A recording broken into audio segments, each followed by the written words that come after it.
The smell of cooking food filled the air at Murphy's Diner on New Terrace Station. Lisa Martinez wiped sweat from her face as she carried 3 plates of hot food to table 6. Her feet hurt from standing all day, but she smiled at her customers. "Anyway, here you go," she said to the 3 alien traders sitting at the table. They were Centaurians with blue skin and big black eyes. They barely looked at her when she put their food down. Lisa had been working at Murphy's for 2 years. The job did not pay much, but she needed every credit she could get. Her younger brother Danny was studying at the engineering academy, and the school cost a lot of money. Lisa worked double shifts every week to help pay for it. The diner was always busy. New Terrace Station was a big spaceport where ships came from all over the galaxy. Humans, aliens, and traders stopped at Murphy's to eat before continuing their journeys. The food was good and cheap, which made many people come back. Lisa picked up empty plates from another table and walked back to the kitchen. The owner, Clicks Vorthik, was counting money at his desk in the corner. Clicks was a Centaurian who cared only about making profit. He had rules for everything, and the most important rule was no free food for anyone. "Martinez," Clicks called out in his rough voice. "Table 12 wants their check. Move faster." Lisa nodded and hurried to table 12. She had learned not to argue with Clicks. He fired workers for small mistakes, and Lisa could not afford to lose this job. The evening rush was starting. More customers came through the door every few minutes. Lisa ran from table to table, taking orders and serving food. Her back ached, but she kept working. Around 8 o'clock, Lisa took a short break outside the diner. The station was busy as always. Ships were landing and taking off in the distance. People of many different species walked past the diner windows. That was when she saw the child. A small figure sat on the ground near the diner's back entrance. Lisa walked closer and saw it was a young Zephyrian. Zephyrians looked almost like humans, but they had pale gray skin and large purple eyes. This child was very thin. His clothes were dirty and torn. Lisa knelt down next to him. "Are you okay?" she asked. The child looked up at her with scared eyes. He said something in his own language that Lisa did not understand, but she could see he was hungry. His small hand shook, and his face looked hollow. Lisa looked around. Nobody else was paying attention to the child. People walked past him like he was not there. This made Lisa feel sad and angry at the same time. She went back into the diner and looked at the kitchen. There was a bowl of soup that someone had ordered but never picked up. It would just be thrown away at the end of the night. Lisa thought about Clicks's rule: no free food. But she looked at the hungry child outside and made her choice. She took the soup and a piece of bread. Then she quietly went back outside to where the child was sitting. "Here," she said, offering him the food. "You must be hungry." The child's eyes went wide. He looked at the soup, then at Lisa, then back at the soup. Slowly, he took the bowl with both hands. He began to eat quickly, like he had not had food in days. Lisa sat down next to him while he ate. She did not speak because they could not understand each other, but she stayed there so he would not feel alone. The child finished all the soup and bread. He looked at Lisa and said something in his language. Lisa did not know the words, but she understood he was saying thank you. Lisa smiled and patted his shoulder gently. Then she had to go back to work. Inside the diner, the evening rush was getting busier. Lisa served more customers and cleaned more tables. She forgot about the soup she had given away until she heard Clicks's angry voice. "Martinez, come here now." Lisa's heart started beating fast. She walked over to where Clicks was standing by his desk. He was holding a small screen that showed pictures from the security cameras. "What is this?" Clicks pointed at the screen. The camera had recorded Lisa giving the soup to the child outside. Lisa's mouth felt dry. "He was hungry," she said quietly. "Hungry?" Clicks's voice got louder. "That is not our problem. We are not a charity. We sell food for money, not for feelings." Other customers in the diner started looking at them. Lisa felt her face get hot with shame. "I'm sorry," she said. "It was soup that nobody wanted." "It would have been thrown away." "That does not matter." Click slammed his hand on the desk. "The rule is clear. No free food. If we give food away, we lose money. If we lose money, we close." "The business," Lisa tried to explain, but he was just a child. He looked like he had not eaten in days. "Children, adults, it makes no difference," Click said. "In this galaxy, everyone must pay their own way. Giving charity is economically stupid. It makes people weak and lazy." Lisa wanted to argue, but she knew it would not help. Clicks believed that caring about others was wrong. Most aliens in the galaxy thought the same way. They said feelings got in the way of making good business decisions. "You broke my most important rule," Clicks continued. "I cannot trust you anymore. You are fired. Get out of my diner now." Lisa felt like someone had hit her in the stomach. "Please," she said. "I need this job. My brother is in school, and I have to help pay for it." "That is your problem, not mine," Click said coldly. "Clean out your locker and leave. I will mail your last paycheck." Lisa stood there for a moment, not believing this was happening. She had worked so hard for 2 years. She had never been late or missed a day of work. And now she was fired for. Feeding a hungry child. The other workers in the diner looked away. They felt bad for Lisa, but they were afraid to say anything. They did not want to get fired too. Lisa went to the back room and took her few things from her locker. Her hands shook as she put on her jacket. How would she tell Danny that she lost her job? How would they pay for his school now? As she walked toward the door, Lisa looked around the diner one more time. The customers were eating and talking like nothing had happened. Life went on, even when someone's world fell apart. But in the corner booth, a man with brown hair and kind eyes watched everything that happened. He had been sitting there for an hour, eating slowly and reading something on his tablet. Nobody noticed him, which was exactly what he wanted. Jake Sullivan finished his coffee and left money on the table. He walked out of the diner thinking about what he had just seen. In 43 years of life, he had seen many acts of kindness. But tonight, he had seen something special. A young woman had risked her job to feed a hungry child. In a galaxy where most people only cared about profit and success, Lisa Martinez had shown true human compassion. Jake smiled as he walked through the busy station. He had found exactly what he was looking for. 3 days had passed since Lisa lost her job at Murphy's Diner. She sat in her small apartment looking at the bills spread across her kitchen table. The rent was due in 1 week. Danny's school payment was already late. Her savings account had almost nothing left. Lisa picked up her tablet and looked at job listings for the 100th time. Most jobs on New Terra Station required skills she did not have. The few waitressing jobs paid very little and had long waiting lists. She applied anyway, hoping someone would call her back. Her tablet buzzed with a message from Danny. "Hey sis, how are things? My professor said my engineering project is really good. I might get extra credits this semester." Lisa stared at the message. Danny did not know she had lost her job yet. She could not bring herself to tell him. He worked so hard at school and was so excited about his future. How could she destroy his dreams? She typed back, "That's great. I'm proud of you. Keep working hard." The lie made her stomach hurt, but she sent it anyway. A knock at her door interrupted her thoughts. Lisa opened it and found Mrs. Chun, her elderly neighbor, holding a plate of food.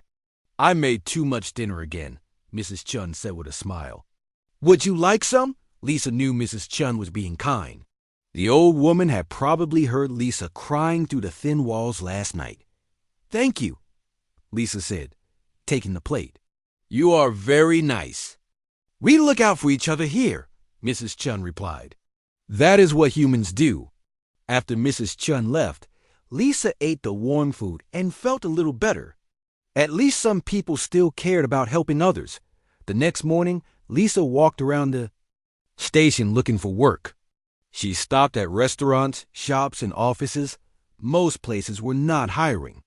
The few that were wanted workers with experience, she did not have at lunchtime. She found herself walking past Murphy's Diner. Through the window, she could see it was not very busy. Only half the tables had customers. Click stood behind the counter looking angry. Lisa was about to walk away when she saw something that made her stop. The Zephyrian child was back. He sat in the same spot behind the diner, looking just as hungry. As before, Lisa looked around. Nobody else seemed to notice him. People walked past like he was invisible.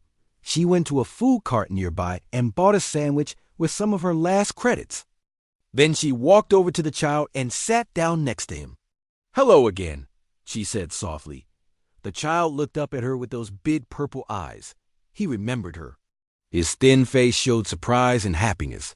Lisa handed him the sandwich. He took it with shaking hands and began to eat. While he ate, Lisa tried to talk to him using simple words and hand gestures. She learned that his name was Zix. He was about 8 years old in human years. His parents had died in an accident at a mining station. Since then, he had been living on different space stations, trying to survive. No family? Lisa asked. Using hand signs, Zix shook his head sadly. He said something in his language that sounded like he was explaining, but Lisa could not understand the words. Other Zephyrians lived on the station, but they ignored Zix. Lisa had noticed this about many alien species. They did not help each other the way humans did. Each individual was expected to take care of themselves, even children. This made Lisa angry. How could anyone ignore a hungry child? But she had learned that most aliens thought helping others was a waste of time and money. After Zix finished eating, he reached into his pocket and pulled out a small, shiny rock. He offered it to Lisa. "For me?" Lisa asked. Zix nodded and put the rock in her hand. It was pretty, with blue and silver colors that seemed to move in the light. Lisa guessed. It was some kind of mineral from his home planet. "Thank you," she said. "It is beautiful."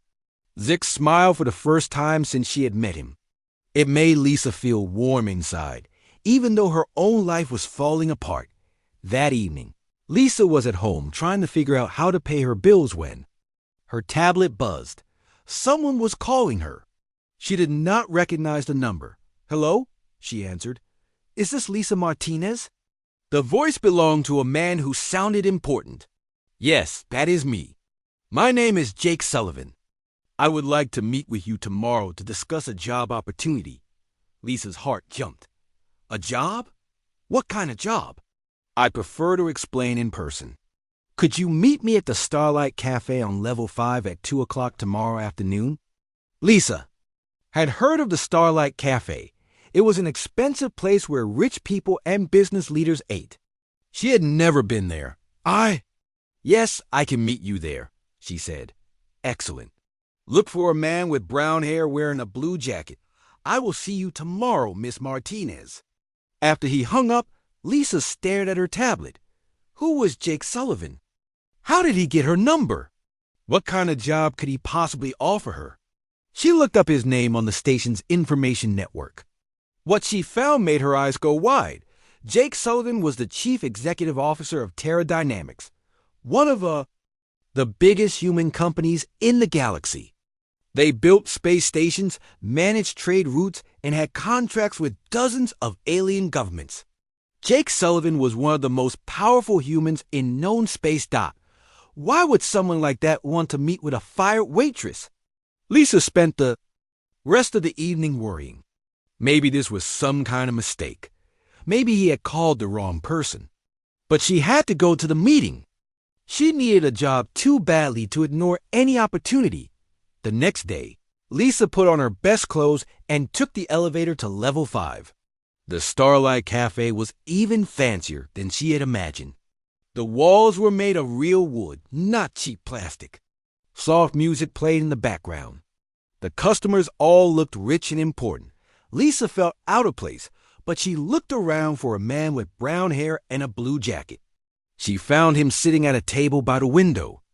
He was reading something on his tablet and drinking coffee. Jake Sullivan was younger than she had expected. maybe in his early 40s. He had kind eyes and an easy smile. When he saw her approaching, he stood up and shook her hand. "Miss Martinez, thank you for coming. Please, sit down." Lisa sat across from him, feeling nervous. "Mr. Sullivan, I think there might be some mistake." "I do not understand why you want to meet with me," Jake smiled. "There's no mistake. I have been looking for someone like you for a long time." "Someone like me?" "Someone who understands what really matters in life," Jake said.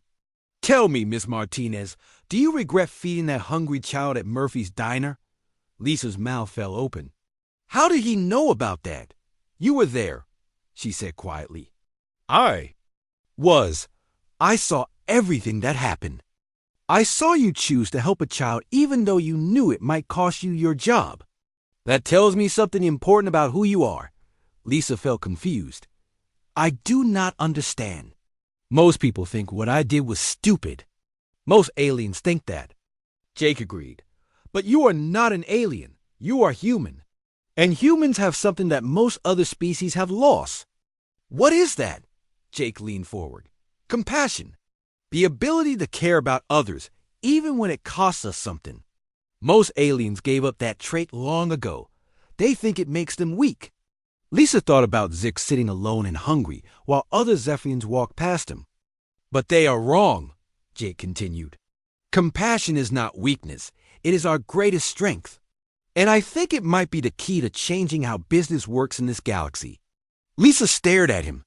"I still do not understand why you are telling me this," Jake smiled again. "Because I have a job offer for you, Miss Martinez. A very unusual job that could change both our lives." Lisa stared at Jake Sullivan across the table at the Starlight Cafe.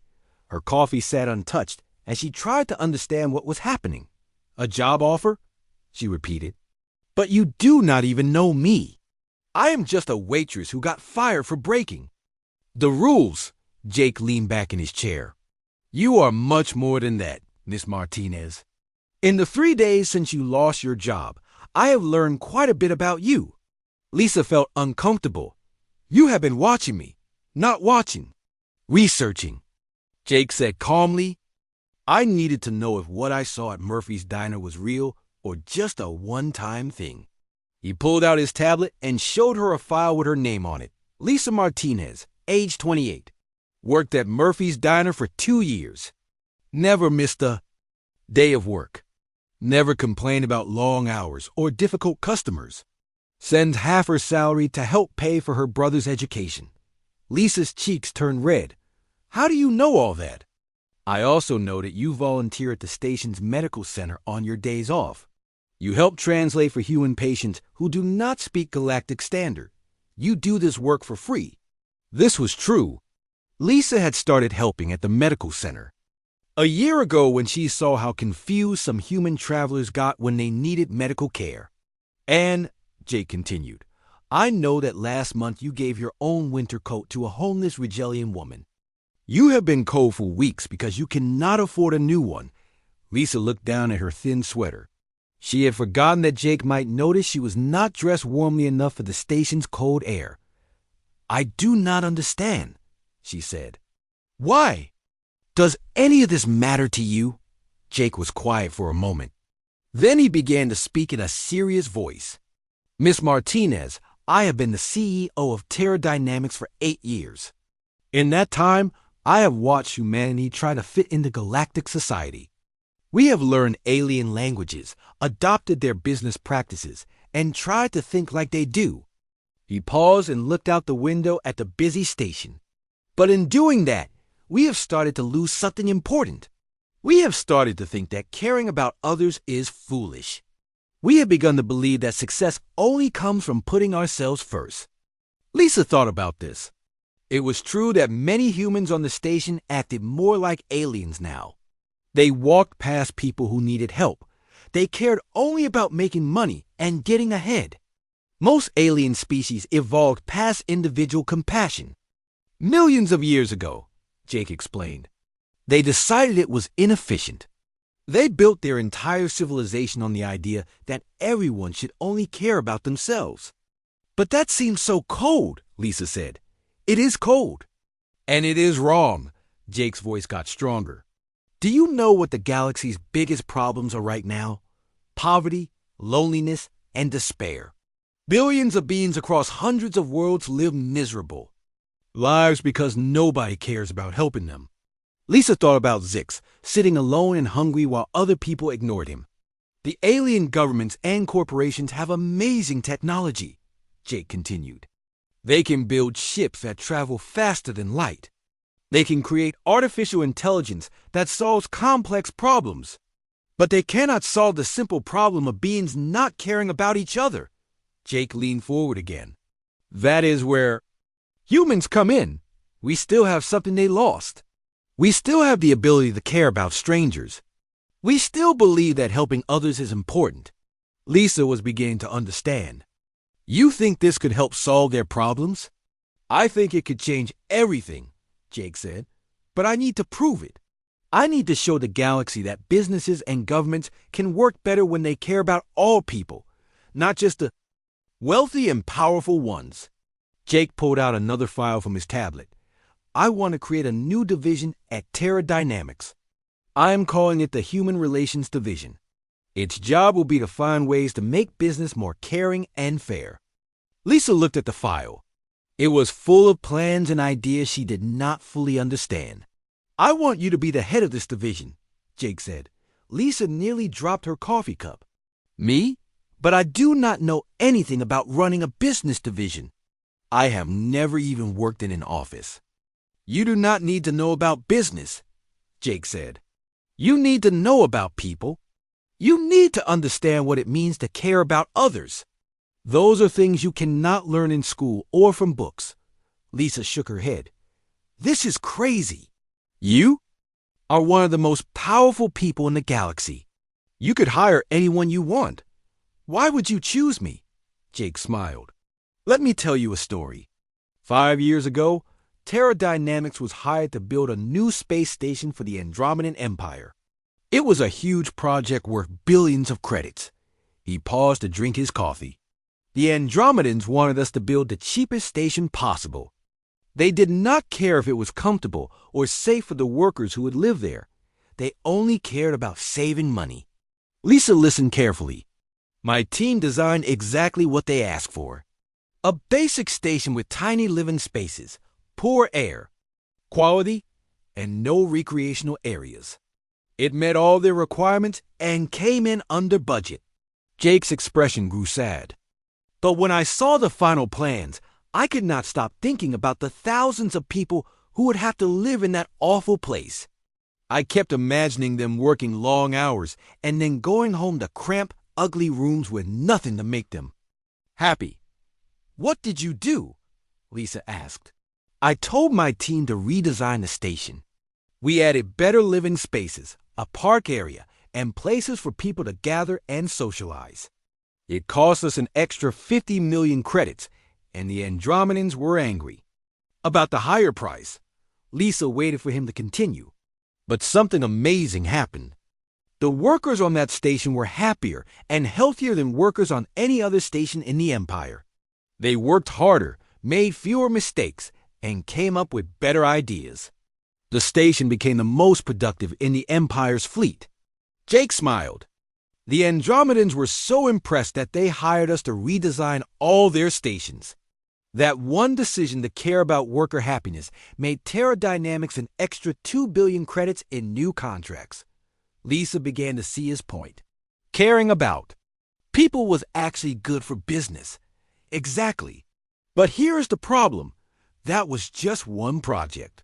I need someone who can turn this idea into a whole new way of doing business. Someone who understands that caring about others is not just nice to do, but actually makes everything work better. Jake looked directly into Lisa's eyes. I need someone who would risk their job to feed a hungry child. I need someone who gives away their coat to help a stranger. I need someone who works extra hours for free to help people who cannot speak the language. Lisa felt overwhelmed. But what if I fail? What if I'm not smart enough or good enough? Miss Martinez, Jake said gently, You have already proven you are good enough. You proved it when you fed Zix. You proved it when you helped at the medical center. You proved it every day you worked double shifts to pay for your brother's education. Lisa thought about Danny and how proud he would be if she got this job. She thought about her empty bank account and the bills she could not pay. She thought about all the people like Zix who needed help but had no one to care about them. What exactly would I have to do? She asked. Jake smiled. First, we start small. We take over Murphy's Diner and turn it into a model for how businesses should treat their workers and customers. Then we expand to other businesses and eventually to whole planets. Take over Murphy's? Lisa felt excited at the idea. Clicks is already struggling. His business is failing because he treats people badly. We buy the diner from him and show the galaxy that businesses work better when they are built on kindness and fairness. Lisa imagined walking back into Murphy's as the owner instead of a fired waitress. She imagined being able to feed hungry children without worrying about getting in trouble. If you accept this job, Jake said, you will have a salary of 100,000 credits per year. You will have a team of people to help you. And you will have the chance to change how business works across the entire galaxy. Lisa's head spun. 100,000 credits was more money than she had ever imagined having. I need time to think about this, she said. Jake nodded. Of course, this is a big decision, but I need an answer by tomorrow. We have a meeting with the Galactic Trade Federation next week, and I want to present our new division to them. He stood up and shook her hand again. Think about it, Miss Martinez. Think about all the people you could help.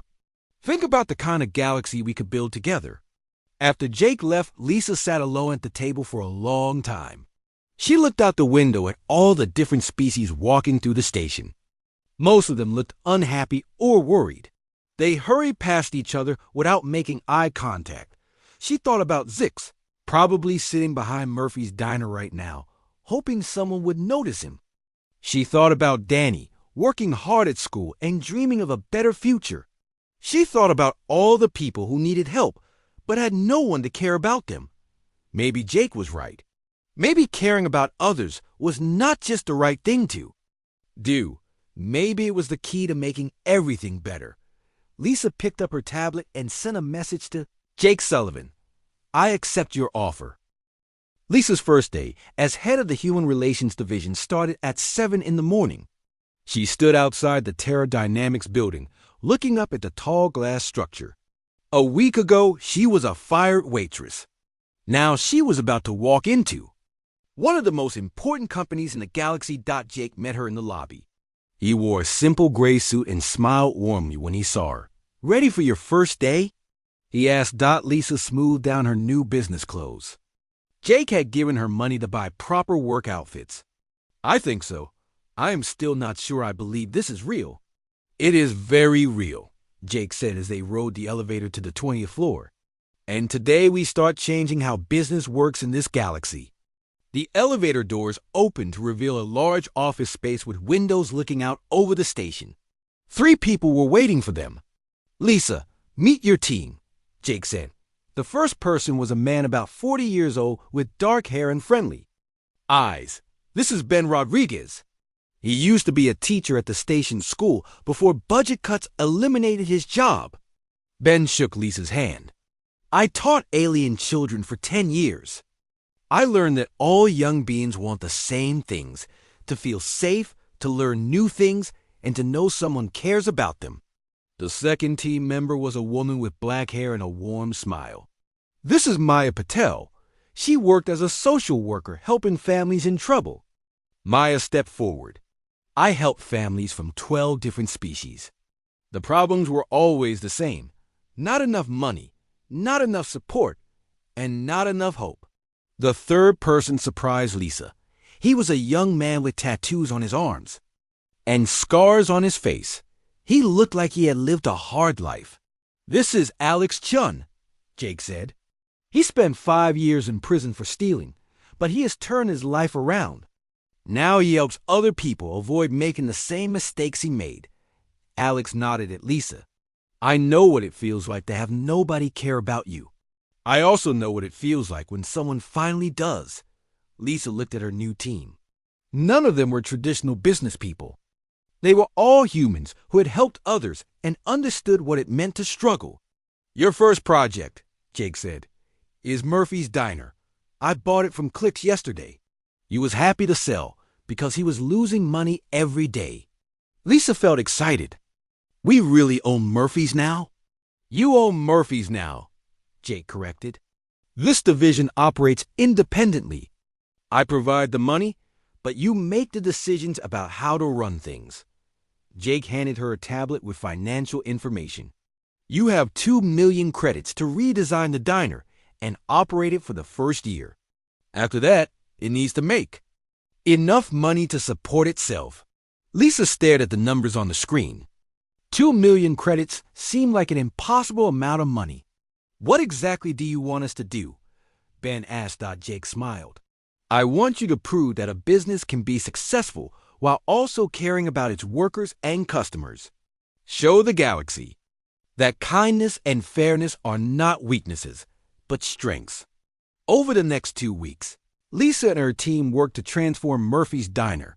They painted the walls bright colors and added comfortable chairs. They built a small play area for children and put plants throughout the restaurant. But the biggest changes were not to the building. They were to how the business operated. Lisa decided that all workers would be paid twice what other restaurants paid. They would get health insurance and paid vacation time. If workers had families, the diner would help pay for their children's. Education. Maya created a program to provide free meals for anyone who could not afford to pay. Every day, the diner would serve 50 free meals to hungry people on the station. Ben started an after-school program where children could come to do homework and get help with their studies. The program was free and open to children from any species. Alex worked with former criminals and people who had trouble finding jobs. He helped them learn new skills and gave them a chance to work at the diner. When other business owners heard about these changes, they laughed. They will be bankrupt in 6 months, said Torrin Vex, who owned 3 restaurants on the station. You cannot run a business by giving everything away. Zarthok, the representative from the crystalline hegemony, made a public statement. These humans are proving why emotional decision-making leads to economic failure. No rational being would operate a business this way. Even some humans thought Lisa was making a mistake. You are being too nice, said Carol Murphy, who managed a human-owned shop nearby. People will take advantage of your kindness. But Lisa remembered what Jake had told her about the space station project. Sometimes caring about people was actually good for business. On opening day, Lisa stood outside the newly renovated diner with her team. They had worked hard for 2 weeks, and now they would find out if their ideas could work. The first customer was Zix. The young Zephyrian approached slowly, looking nervous. He had grown a little taller since Lisa first met him, but he was still thin and wore the same torn clothes. Lisa knelt down to his level. Welcome to Murphy's Diner, she said with a big smile. Zix said something in his language. Ben stepped forward with a translation device. He wants to know if he can work here in exchange for food, Ben translated. Lisa felt tears in her eyes. This brave child was still trying to take care of himself. You do not need to work for food, she told Zix through the translator. You can eat here whenever you are hungry. But if you want to help, we will be happy to have you. Zix's purple eyes lit up. He nodded enthusiastically. More customers began to arrive. Some came because they were curious about the changes. Others came because they had heard about the free meal program. By lunchtime, every table was full. Humans sat next to Centaurans. Zephyrian families shared tables with Rigelian traders. Children from different species played together in the play area while their parents ate. Lisa watched from behind the counter, amazed. She had never seen so many different beings eating together and actually talking to each other. The food is excellent, said an elderly human woman. But more than that, this place feels friendly. One had been on this station for 5 years, and This is the first restaurant where I feel welcome. A Centauran businessman approached Lisa. I eat lunch on this station every day for work. Usually I eat alone and quickly. Today, I had a conversation with 3 different species about their families and their hopes. It was pleasant. Even more surprising was what happened with the workers. In most restaurants on the station, workers looked tired and unhappy. They did their jobs, but did not care about the customers at the new Murphy's. The workers smiled. Genuinely. They remembered customers' names and asked about their families. They took extra time to help people who needed it. I love working here, said Maria Santos, one of the waitresses. I feel like I'm helping people, not just serving food. When I go home each day, I feel good about what I did. By the end of the first week, Murphy's was serving 3 times as many customers as it had under Clix's ownership. The free meal program fed hungry people every day. The homework program helped dozens of children with their studies. But the most amazing change was Zix, the young Zephyrian, had become an unofficial helper at the diner. He cleaned tables, carried food, and helped translate for customers who spoke his language. More importantly, he had started to smile and laugh. Other Zephyrians who worked on the station began to notice him. At first, they ignored him as usual. But when they saw how happy and helpful he was, some of them started to pay attention. That child seems different, observed Dr. Keth, a Zephyrian scientist who ate lunch at Murphy's every day. He shows emotions that our species typically suppresses. Is that bad? Lisa asked. Dr. Keth thought for a moment. I am not sure. We have always believed emotions make us weak. But watching him interact with others, I begin to wonder if we lost something important when we eliminated feelings from our culture. Word about Murphy's success spread quickly through the station.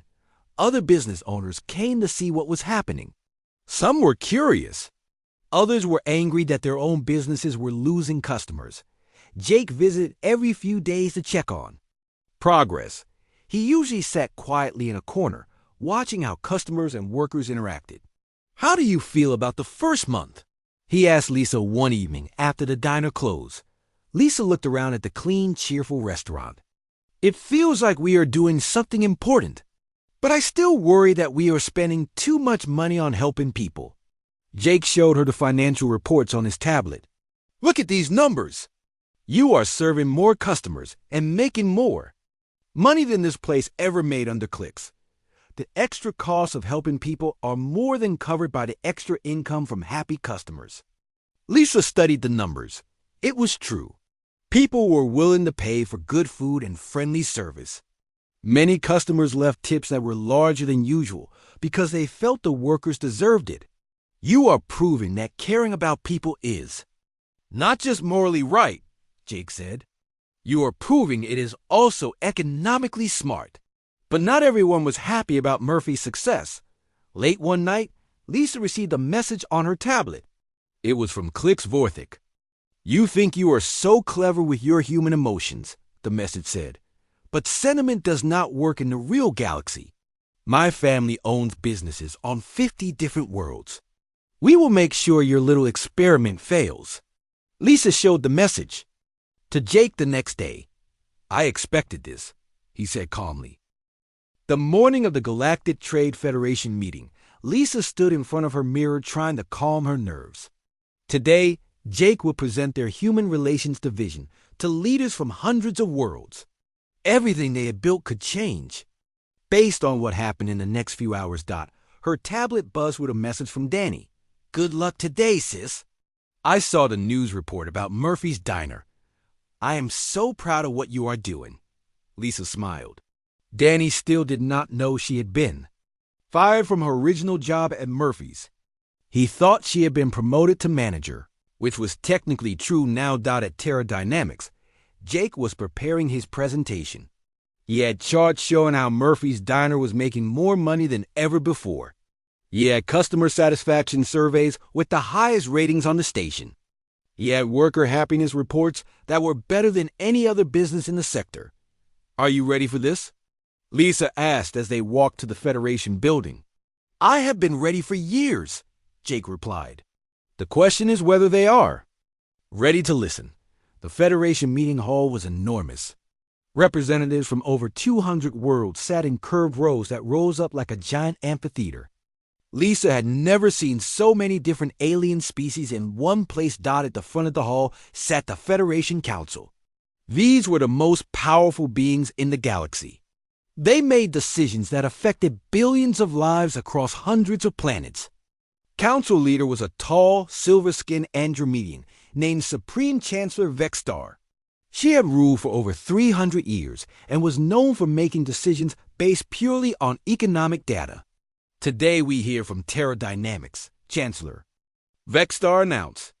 They claim to have developed a new business model that challenges established galactic practices. Jake walked to the center of the hall. A holographic screen appeared showing images of Murphy's Diner. Honored representatives, Jake began, for thousands of years, our galaxy has operated on the principle that businesses should maximize profit.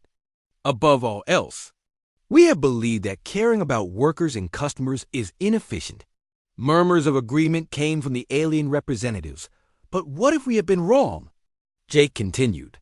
What if treating people with kindness and respect actually makes businesses more successful? The murmurs turned skeptical. Several representatives made dismissive gestures. Jake showed his data. Murphy's Diner was a failing business under traditional management. The owner cared only about profit and treated workers badly. Customer satisfaction was low, and the business was losing money.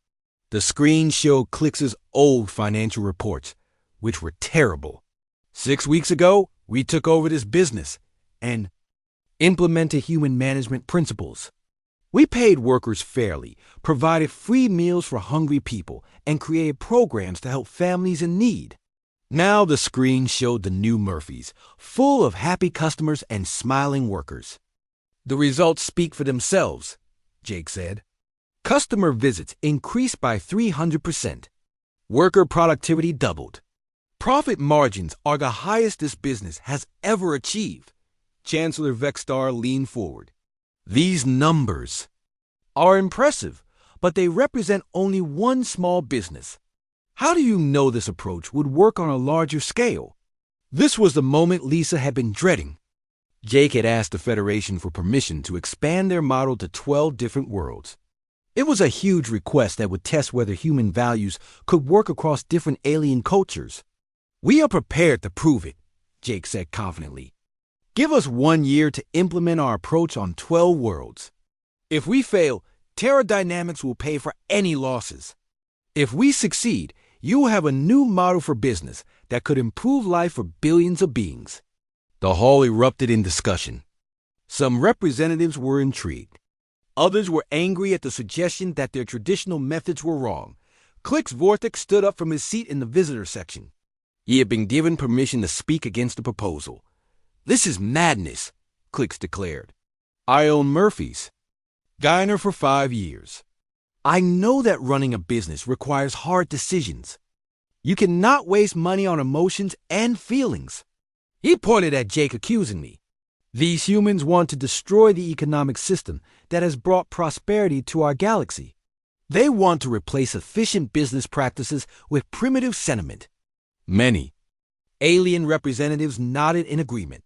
Furthermore, Clix continued, my family's business empire spans 50 worlds. We have seen what happens when businesses try to be caring instead of profitable. They fail. Workers become lazy when you treat them too well. Customers expect something for nothing when you give them free benefits. Chancellor Vexstar looked thoughtful.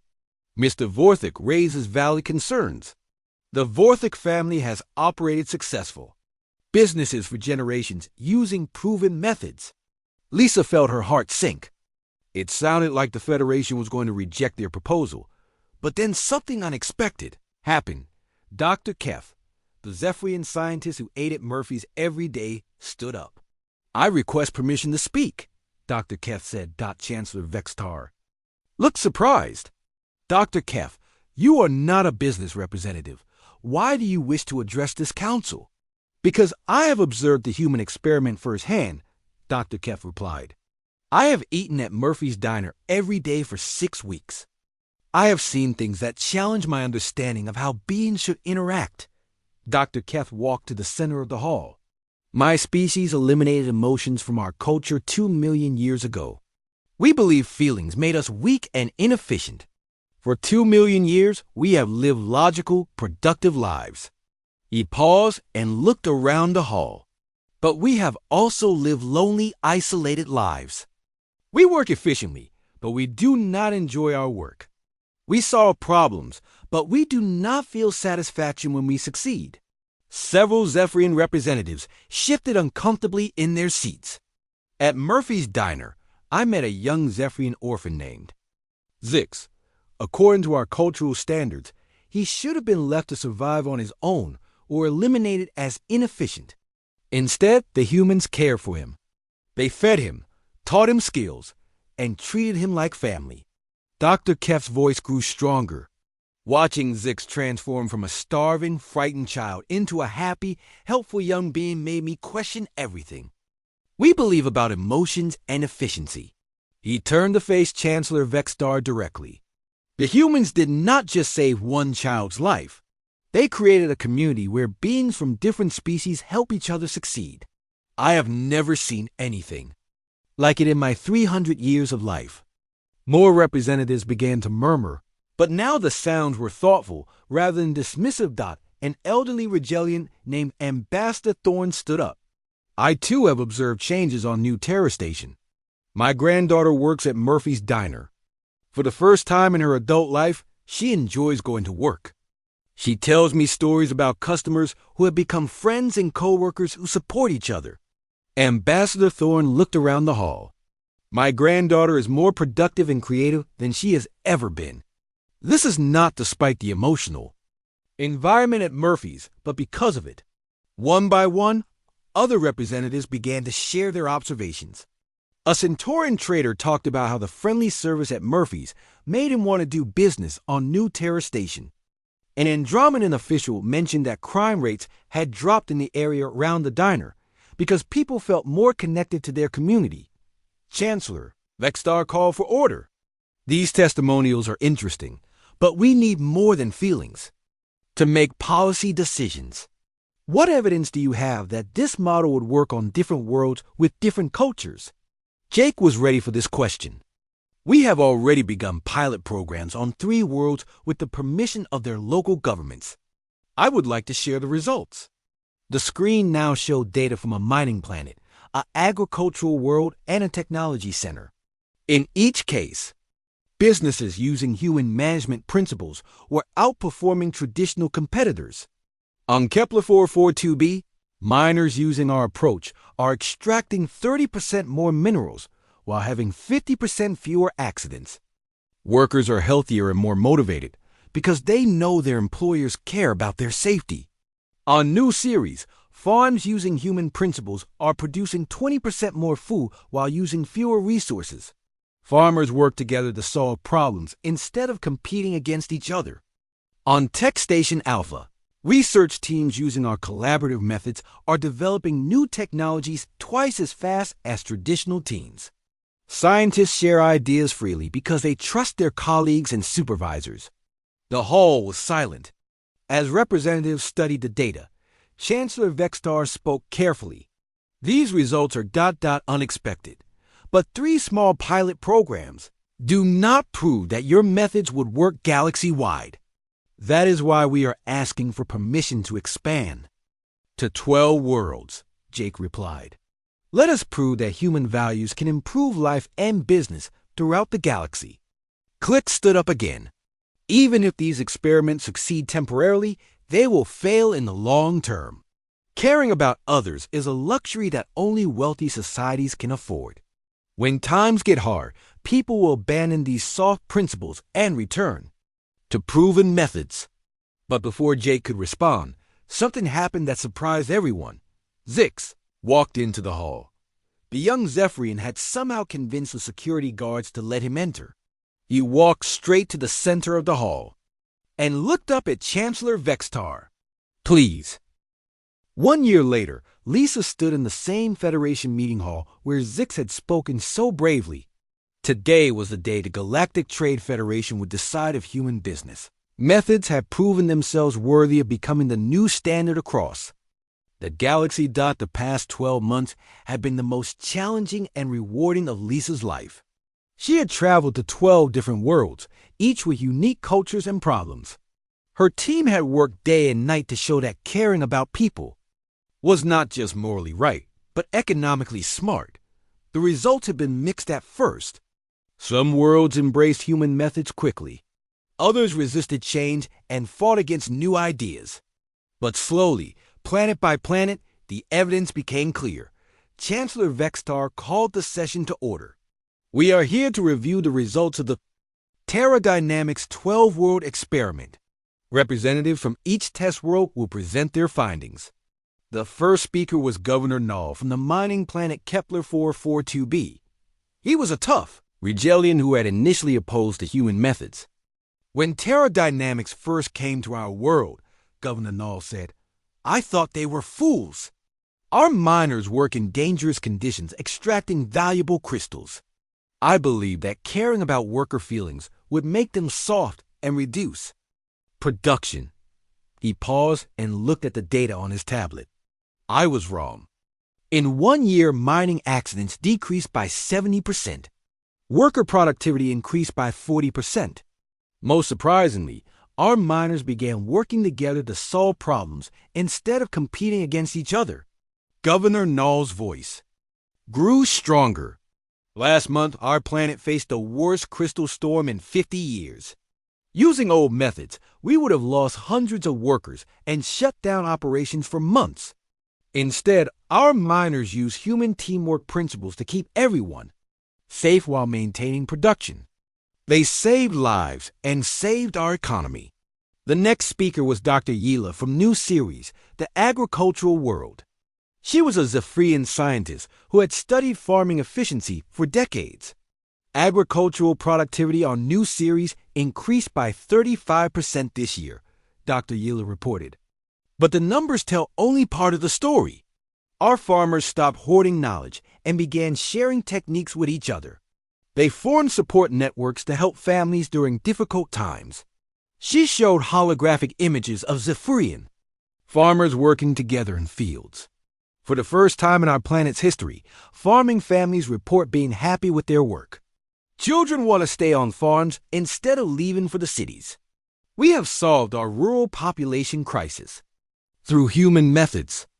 One by one, representatives from all 12 test worlds reported similar results. Businesses were more profitable. Workers were healthier and more productive. Crime rates had decreased. Birth rates had increased as people felt more hopeful about the future. But the most dramatic testimony came from Ambassador Chun of Tech Station Alpha. 6 months ago, our research station faced a crisis that threatened to destroy everything we had built. Ambassador Chun explained, a solar flare damaged our main computer systems. We lost 50 years of scientific data and research. The hall was silent as representatives imagined such a disaster. Using traditional methods, each research team would have tried to save their own work first. Competition between teams would have slowed our response. We might have lost everything. Ambassador Chun smiled. Instead, our scientists used human collaborative principles. They worked together as one large team instead of competing groups. They shared resources, knowledge, and personnel. In 2 weeks, they not only recovered all lost data, but improved our systems to prevent future problems. She looked directly at Chancellor Vextar. The human approach did not just save our research station. It made us stronger than we were before. The crisis. When all 12 worlds had reported, Chancellor Vextar asked for opposing views. Clix Vorthik stood up, but he looked different than he had a year ago. His expensive clothes were wrinkled, and he seemed tired. The Vorthik family business empire has lost 60% of its value this year, Clix admitted. Workers have quit to join companies that use human methods. Customers have stopped coming to our restaurants and shops. He paused, looking defeated. I came here today to argue against the human approach. But I cannot argue with success. My own family has abandoned traditional methods and started treating workers with respect and kindness. Clicks looked at Lisa. Miss Martinez, I owe you an apology. When I fired you for feeding a hungry child, I thought I was protecting my business. Instead, I was destroying it. You showed me that caring about others is not weakness. It is strength. The hall buzzed with surprise. No one had expected this admission from Clicks. I request permission to work for Terra Dynamics, Clicks continued. I want to learn how to run a business the right way. Lisa felt tears in her eyes. The man who had fired her for showing kindness was now asking to learn from her. Chancellor Vextar called for order. We have heard testimony from all test worlds. The economic data supports the effectiveness of human business methods. But before we vote, I want to hear from the person who started this experiment. She looked at Lisa. Miss Martinez, please address the Federation. Lisa walked to the center of the hall, just as she had watched Jake do 1 year ago. She looked up at hundreds of representatives from across the galaxy. Honored representatives, Lisa began. 1 year ago, I was a waitress who got fired for feeding a hungry child. I thought my life was over. I could not imagine that such a small act of kindness could change anything important. She gestured too. Zix, who sat in the front row wearing clean clothes and a translator badge. He was now an official junior diplomat, helping the Federation understand Zephyrian culture. But kindness is never small. When we care about others, we create ripples that spread far beyond what we can see. Feeding one hungry child led to transforming 12 worlds. Lisa's voice grew stronger. The galaxy has amazing technology. We can travel faster than light. We can build cities that float in space. We can cure diseases that kill millions of people. She looked around the hall. But until this year, we could not solve the simple problem of loneliness. We could not figure out how to make workers happy. We could not create communities where different species help each other succeed. Lisa smiled. Humans did not invent caring about others. Every species in this hall once had the ability to show compassion. But most of you decided that emotions were inefficient and eliminated them from your cultures. Several alien representatives nodded, remembering their species' ancient histories.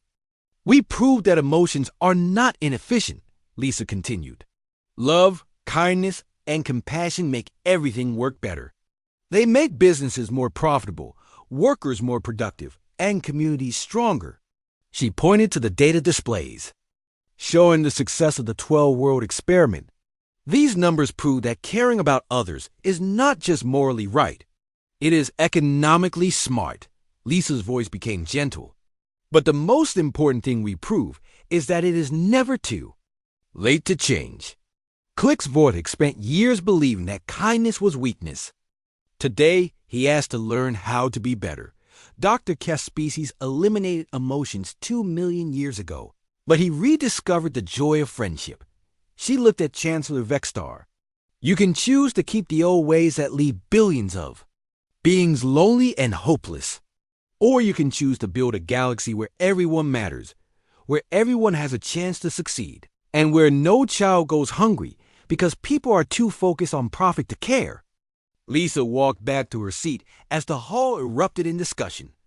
Chancellor Vextar called for quiet. The Federation Council will now vote on adopting human business principles as the new galactic standard. The voting took longer than usual. Representatives discussed the proposal intensely before making their decisions.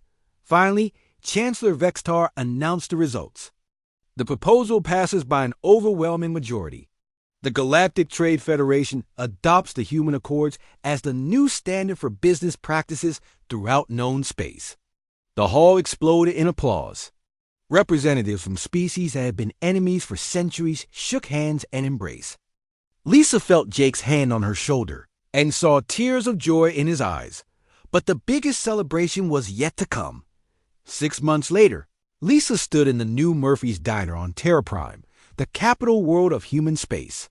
This location was 10 times larger than the original diner on New Terra Station, but it felt just as warm and welcoming.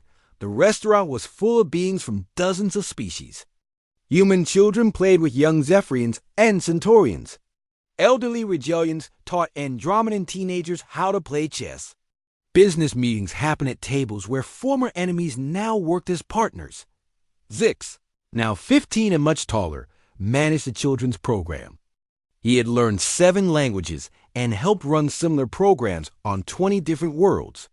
The scared, hungry child Lisa had fed 3 years ago was now a leader who inspired others. Danny sat at a corner table doing homework. He had graduated from Engineering Academy with top grades and now worked for Terra Dynamics, designing space stations that included community centers, parks, and family housing. He had never learned the full story of how Lisa lost her original job, but he knew his sister had changed the galaxy. Jake entered the restaurant with a tired but happy expression. He had just returned from the Outer Rim, where Terra Dynamics was helping Former.